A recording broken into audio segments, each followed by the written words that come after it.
Devil Made Me Do It, or The Conjuring 3 to some people, is yet another film set within the Conjuring horror movie franchise. This is the third one in the main Conjuring trilogy. The first two were directed by James Wan. This one is directed by Michael Chavez. Vera Farmiga and Patrick Wilson once again return as Ed and Lorraine Warren, the paranormal investigators that we've seen in the other films. This is one of those stories that I feel like everybody's heard of, even if they haven't actually heard of it or researched it. This movie deals with the Devil Made Me Do It case that, again, I'm sure a lot of you have heard of in the paranormal community or whatever. The story takes place in 1981, and it follows a man named Arnie. Arnie is arrested for the brutal murder of somebody, and he claims as his defense that it was demonic possession that made him do it. Basically, the devil made him do it, right? So Ed and Lorraine Warren, who obviously are specialists in the paranormal and the demonic, they are brought in to consult on this case and to try to find evidence that would convince a jury that not only is Satanism real, but that it may have played a role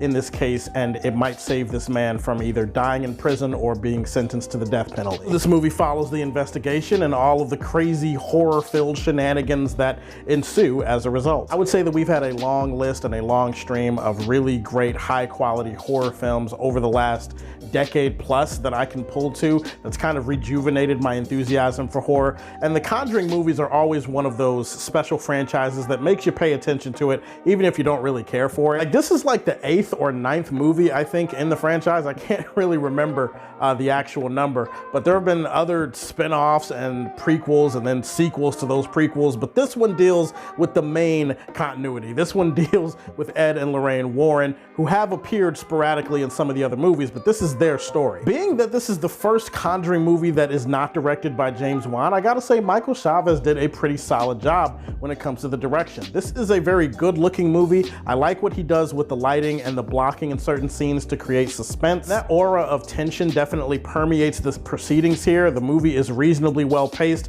and there's always something interesting happening. But really the thing that pushes this movie, that saves this movie, that delivers what you want in this movie is Ed and Lorraine Warren, played by Vera Farmiga and Patrick Wilson. Vera and Patrick could basically play these roles in their sleep at this point. I mean, these guys are so good. They're like Jackie Chan and Chris Tucker, as you know, in the Rush Hour movies. Like they fit so well perfectly together. They are the Shaq and Kobe of this franchise. They are a dominant duo. You can't separate them. You can't have one without the other, okay? They are butter on rice. They are gravy with sausage. They are Michael Jackson and his dancing shoes. That was pretty good. I came up with that on the spot. You like it? Well, too bad. I'm on a quarter every time somebody says it. From an acting standpoint, they're just both clearly the two best actors in the movie, and both of them nail their roles so well. Like, I could just watch them walking around investigating shit till my dying day. And that's not to say that everybody else wasn't good in the movie too. There's a lot of really good acting going on along here. There's an actor that shows up, I think his name is Noble. I'm forgetting the rest of his name.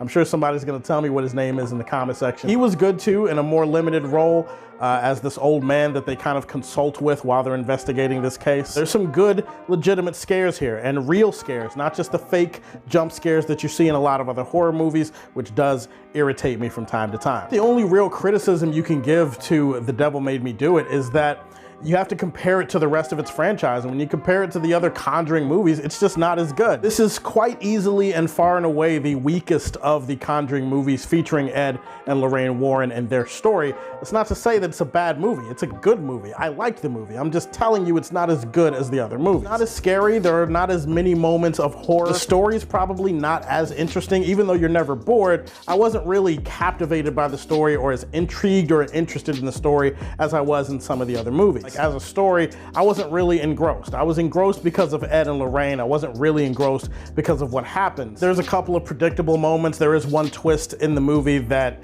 honestly, I'm not even sure why they bothered to hide it. It was so obvious where they were going with this twist. When it happened, I just kind of rolled my eyes and said, well, yeah, duh, figured that out 30 minutes ago. But overall, it's a good addition to the franchise, even if it's not gonna light the world on fire. The Conjuring, The Devil Made Me Do It, is another really good entry into the Conjuring franchise. I'm gonna put this one in the silver age for Man of Steel. Tell me, have you seen it? What did you think about it? Give me your thoughts on the Conjuring franchise as a whole in the comment section down below. Stay tuned for more videos. Please like and subscribe to the Superfan Show. And as always, if you like what you see, tell me how you feel and stay tuned to hear more from the Man of Steel.